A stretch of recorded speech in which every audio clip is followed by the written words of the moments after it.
everybody, Greg again for Heck Yeah, You Can Cook, and today we are going to make my roasted butternut squash, part 2. First video I just didn't like how it came out, so we're doing it again. It's a great recipe, and this goes out to all the young men that came over and made the protein bars the other day with me.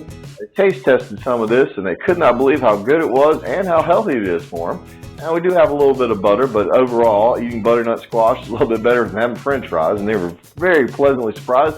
Matter of fact, one of them made it the other day for his family. So heck yeah, you can do it, especially if they can. Today's tools that you're going to need, well, before I go any further, everyone please like, share, and subscribe. We'd love to have the new members join us every day, and please watch the videos as you see them come out, and there's plenty of them to go back and look at now. We're also on Pinterest, we're on Instagram, and we have a Facebook group for Heck Yeah You Can Cook that I go live on sometimes. Today's tools that you're going to need, you're going to need a scooper because we're going to be doing some scooping. You're going to need a peeler because you guessed it, we're going to be doing some peeling. And you're going to need a heavy-duty kitchen knife. Now I use my Cutco with a serrated edge here just to get through this bad boy here. Now the ingredients you're going to need, I have 1 teaspoon of Ras El Hanout. That's a wonderful spice from Palestinian area, North Africa. I believe Ras El Hanout means top of the shelf or king of the spices, and it's a wonderful blend that goes well with this. I got this off the internet. A lot of grocery stores, including the Fresh Market, does carry this spice. I've got a tablespoon of butter that I've melted here, okay? And of course, the star of the show, the butternut squash, and some salt. You will also need a mixing bowl and a large wooden spoon. You're also going to need some oven mitts, and you're going to need a cooking sheet.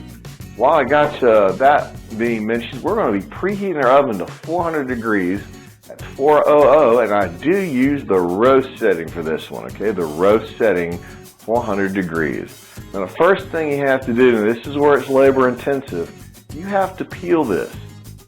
One of my subscribers did not know you could do it, so I'm going to do a quick demonstration here right on the cutting board. Just peel right down. It comes right off.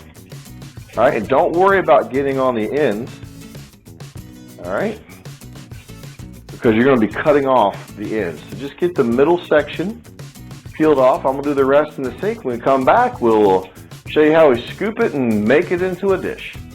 Now that we've got this peeled and the peelings are in the garbage disposal, take your knife just above where you peeled, all the way down. We're going to cut that base off. It's okay if some of the seeds come out because you want them to come out anyway. You're going to turn on the top. You'll do the same thing. It makes it easier to handle because now we've got to cut this bad boy in half. This is the part you got to be very careful in, okay?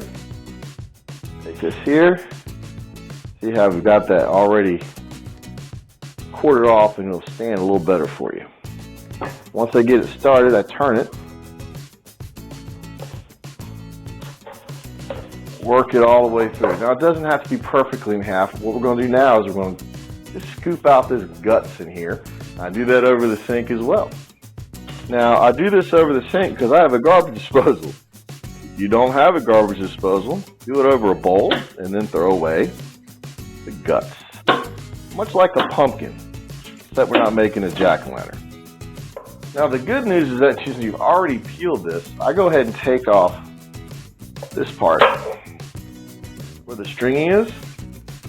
Start cutting your pieces. Now you're just going to make them into bite-sized pieces. What I like to do is just take the knife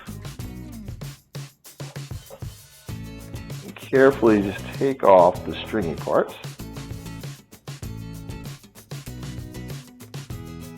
Voila, right into the sink.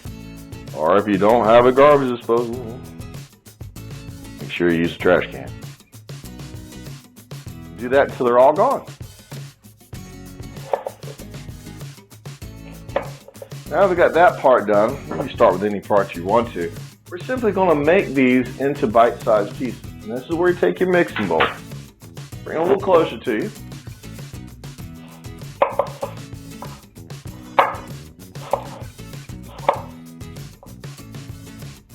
I'd say maybe half-inch little cubes right here.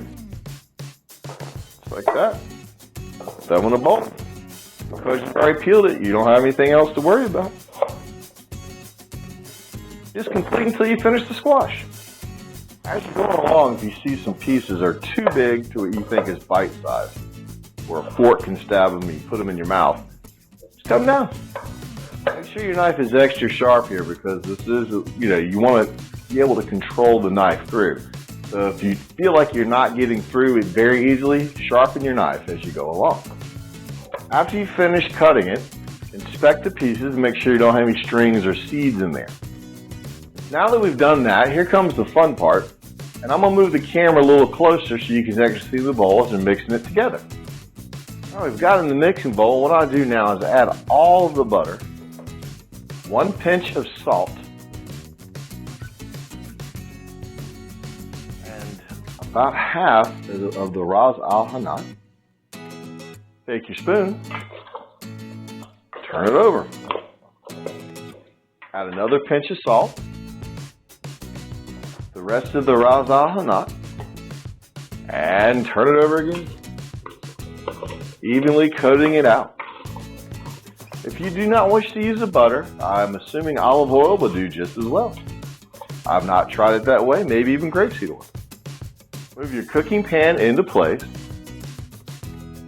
I know that's the hardest part right there.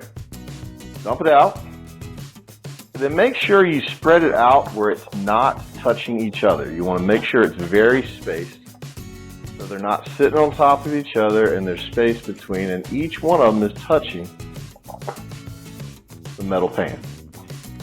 Now, a lot of times I'll line things with parchment paper, but here you want that one side to touch that metal because we are not going to flip these. We're going to set these in the oven for 25 minutes and we'll pull them out and take a look at them and then we'll set them to cool. Thanks everyone. Okay everyone, the timer's gone off. You're going to need your spatula here. You're going to need a fork. All right.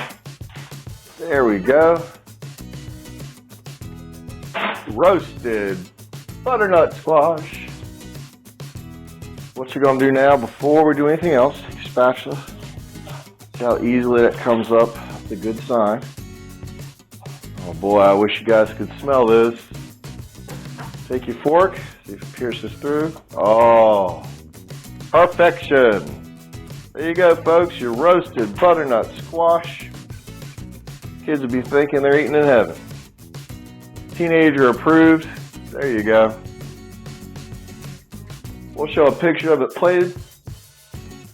Serve it some pork chops tonight. Have a wonderful day.